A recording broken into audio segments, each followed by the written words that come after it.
The atmospheric processors hummed beneath Daniel's feet as he stood in the crystalline chamber, watching Orla's parents materialize through the quantum fold. Their forms shimmered, massive, serpentine, covered in scales that weren't scales at all but billions of microscopic solar collectors that drank in radiation across 17 different spectrums. The Dracari had evolved on a world orbiting a binary star system, and their biology reflected that harsh birthplace. "You cannot be serious about this, Orla," her mother said, her voice a harmonic frequency that Daniel's neural translator struggled to process. The device behind his ear heated uncomfortably as it converted the complex layered meanings into something his human brain could comprehend. Daniel had met Orla 3 standard years ago on the research station, orbiting Kepler 442b. She'd been studying Earth's evolutionary divergence patterns, fascinated by how a species could develop complex cognition without developing any form of electromagnetic manipulation. He'd been a xenobiologist studying the Dracari's unique photosynthetic carnivorous metabolism. Their friendship had been unlikely. Their love had been impossible. At least, that's what everyone kept telling them. "I am entirely serious, Mother," Orla replied. Her form was smaller than her parents', more streamlined. She'd spent decades among other species and had learned to compress her energy field to avoid overwhelming their sensory organs. Even so, Daniel could feel the electromagnetic hum of her presence like standing too close to high-voltage equipment. "Daniel and I have completed all compatibility protocols." Her father's laugh came as a crack of radio waves. "Compatibility? Child, he doesn't even have a proper nervous system. His electrical impulses barely register above background radiation. How can you bond with something that can't even perceive your emotional broadcasts?" Daniel had heard variations of this conversation from his own family too. His sister had been blunt. "Danny, she's essentially a giant solar-powered space dragon. How is this supposed to work?" His mother had cried. His father had simply stared at him for a long time before asking if he understood what he was giving up. "I perceive more than you think," Daniel said, speaking for the first time. The chamber fell silent. When Dracari went quiet, they truly went quiet, pulling in all their radiant energy until the space around them cooled by several degrees. Orla's mother turned her attention fully to him, and Daniel felt the weight of it like a physical pressure against his chest. Her primary eyes, the optical ones, fixed on him, but he knew she was also examining him with magnetic resonance, thermal imaging, and probably a dozen other senses he couldn't name. "Explain yourself, human." Daniel reached up and tapped the neural interface behind his ear.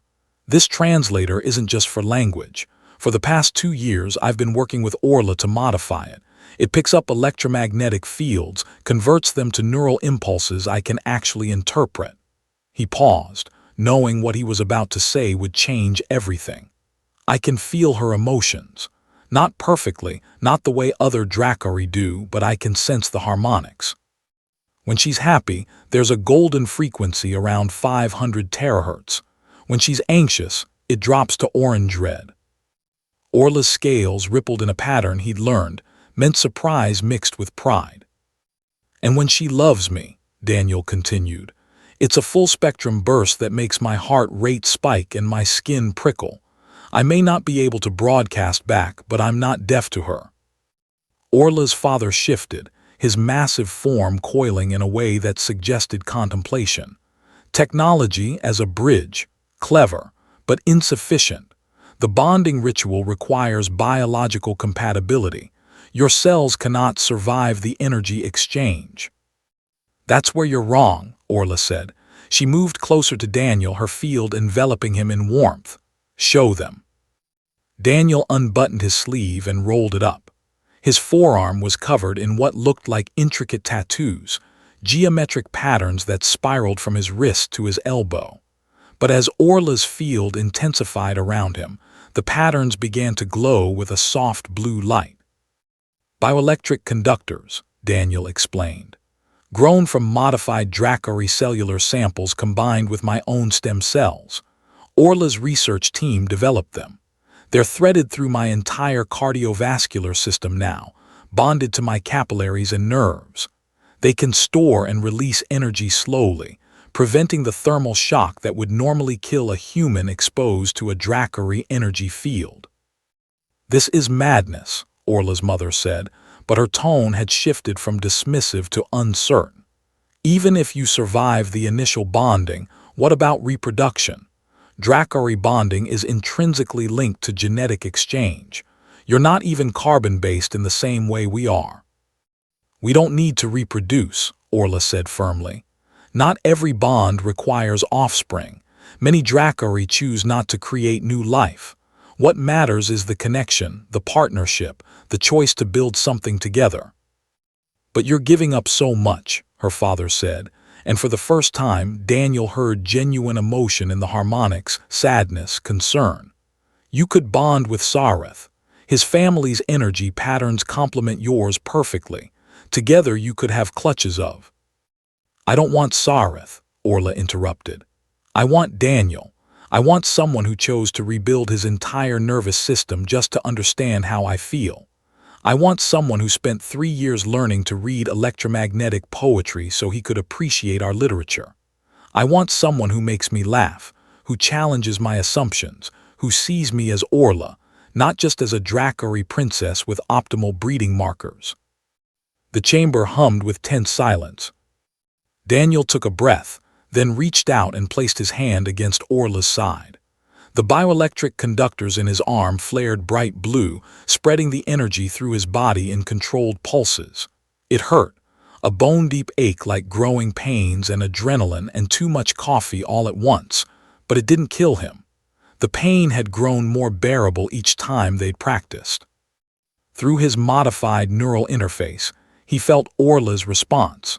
A surge of affection colored with determination and hope, and just a hint of fear that this still wouldn't be enough. "We've already bonded," Daniel said quietly.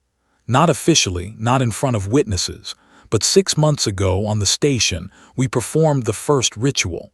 Orla shared her energy signature with me. I carry part of her electromagnetic pattern in these conductors now. They'll stay charged for the rest of my life." Orla's mother made a sound like solar wind through a magnetic field. You've already claimed him." "I claimed him the moment I decided he was worth rebuilding myself for," Orla said. She shifted closer to Daniel, her field wrapping around him protectively. "Do you think the modifications were only on his side? I've been working with human bioengineers to develop chemical emotion analogs: dopamine, oxytocin, serotonin. I've had synthetic glands installed that produce them. I wanted to understand what he feels, how his emotions work without electromagnetic broadcasting." "You altered your biology for a human." Her father's voice carried something between shock and, "Was that respect?" "For Daniel," Orla corrected. "I would have done it for any partner I loved enough. He simply happened to be the one worth changing for." The silence that followed felt different. Daniel watched as Orla's parents exchanged glances, a complex interplay of color shifts and energy fluctuations that his interface could only partially interpret. Finally, Orla's mother spoke. "The ancestors teach us that true bonding requires sacrifice from both parties, that love is not the mere alignment of compatible genetics, but the willingness to reshape oneself to create a new form together." She paused, her field pulsing in shades Daniel's translator marked as contemplative. "We came here to forbid this union, but it seems we are too late. You are already bound." "You would accept this?" Orla asked, and Daniel felt her surge of hope through their connection. "We have no choice but to accept what already is," her father said. "Though I suspect the council will have much to say about a human prince consort." "Let them talk," Orla said, intertwining her energy field with Daniel's bioelectric aura. "We've already rewritten our biology. We can handle politics." Daniel smiled, feeling the warmth of her affection pulse through the conductors in his arm, and thought about how love, real love, was always a kind of science fiction. It required imagination, experimentation, the willingness to venture into unknown territory and rebuild yourself at the cellular level. It required believing that two incompatible systems could find a way to sync their frequencies. And standing there in the crystalline chamber, his nervous system humming with alien energy, Daniel knew they'd already succeeded.